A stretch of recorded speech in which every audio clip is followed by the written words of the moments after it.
রাস্তা অবরোধ করে বিক্ষোভ দেখালো গ্রামবাসীরা। শনিবার পূর্ব বর্ধমান জেলার মেমারি 2 নম্বর ব্লকের বিজুর 1 নম্বর গ্রাম পঞ্চায়েতের অন্তর্গত কন্দরপুর গ্রামে রাস্তা অবরোধ করে বিক্ষোভ দেখালো গ্রামবাসীরা। কন্দরপুর গ্রামের ভেতরে প্রায় 2.5 কিলোমিটার রাস্তার বেহাল দশা। দীর্ঘ বছর খানেক ধরে কাঁচা রাস্তার উপর দিয়ে যাতায়াত করছেন এলাকার মানুষজন। সম্প্রতি ভারী বর্ষণে কাল্লাম বর্ধমান রোডের একাংশ জলে নিমজ্জিত হওয়ায় চরম অসুবিধার সম্মুখীন হচ্ছে টোটো সহ ছোট 4 চাকা গাড়িগুলি। তাই কন্দরপুর গ্রামের ভেতর দিয়ে ওই গাড়িগুলি পাস করছিল, আর তাতেই বিক্ষোভে ফেটে পড়েন গ্রামের বাসিন্দারা। এই যে রাস্তার স্থায়ী সমাধান নিয়ে একটা অবরোধ চলছে। এটা কোন গ্রাম? কন্দরপুর। কি কারণে অবরোধটা হচ্ছে?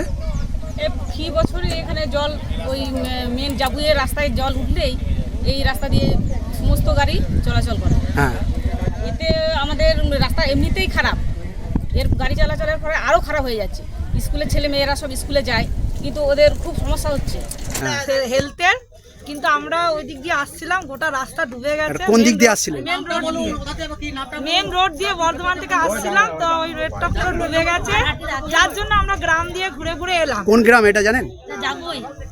কন্দরপুর গ্রামের ভেতর দিয়ে এলাম, কিন্তু কন্দরপুর গ্রামের রাস্তা বেহাল। এখানকার যারা মানুষ স্থায়ী বাসিন্দা তারাও যে কি করে চলাফেরা করে আমাদের জানা নেই। একদিকে প্রবল বর্ষণে কাদায় পরিপূর্ণ গ্রামের ভেতরের রাস্তা। রাজ্যের বিভিন্ন জায়গায় বহু রাস্তা নির্মাণ হলেও এখনো পর্যন্ত গ্রামের ভেতরে রাস্তাটি নির্মাণ হয়নি বলে দাবি গ্রামবাসীদের। আমরা কন্দরপুর গ্রামের বাসিন্দা।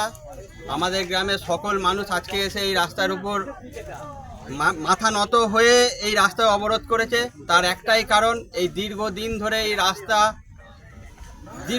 বঞ্চনার শিকার হয়ে আসছে। দীর্ঘদিন রাস্তাটা খারাপ, প্রশাসনকে বারবার জানিয়েও কোনো কাজ হয়নি। বিভিন্ন নেতা মন্ত্রী সবাইকে জানানো হয়েছে, তারা শুধু আশ্বাসই দিয়ে গেছেন, কিন্তু কোনো কাজ হয়নি। দীর্ঘদিন ধরে রাস্তাটা খারাপ। আমরা কন্দরপুর গ্রামের মানুষজন আমরা এইভাবেই যাতায়াত করি, আমাদের ছেলেমেয়েরা এইভাবেই স্কুলে যায়, আমরা রুগীদের ঘরে এইভাবেই হসপিটাল পর্যন্ত যা হোক করে পৌঁছায়।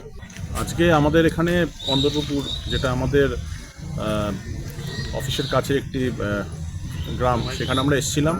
এখানে আজকে একটা অবরোধের ঘটনা ছিল। ওনারা রাস্তা খারাপ বলে একটা অবরোধ করেছেন। আমরা পুলিশ প্রশাসনের তরফ থেকে এখানে এলাম, আমরা দেখলাম, এবং কিছু জায়গায় সত্যি খারাপ আছে কয়েকটা পয়েন্টে। সেটা আমরা বললাম যে আমরা দেখছি, ব্লক থেকে একটা আমরা সার্ভে করার জন্য ইঞ্জিনিয়ারদের পাঠাবো, এবং তারপরে ব্যাপারটা সেইভাবে টেক আপ করা হবে। আবার এই রাস্তার উপর দিয়ে সারাদিন ধরে চলাচল করছে গাড়ি, যাতে অবিলম্বে তাদের রাস্তা পাকা করা হয় সেই দাবি নিয়ে বিক্ষোভে সামিল হলেন গ্রামবাসীরা। প্রায় ঘন্টা 2 চলে অবরোধ। জরুরি পরিষেবাকে ছাড় দিয়ে চলে এই অবরোধ। অবশেষে ঘটনাস্থলে মেমারি 2 নম্বর ব্লকের বিডিও বিশাখ ভট্টাচার্য এসে আশ্বস্ত করেন গ্রামবাসীদের।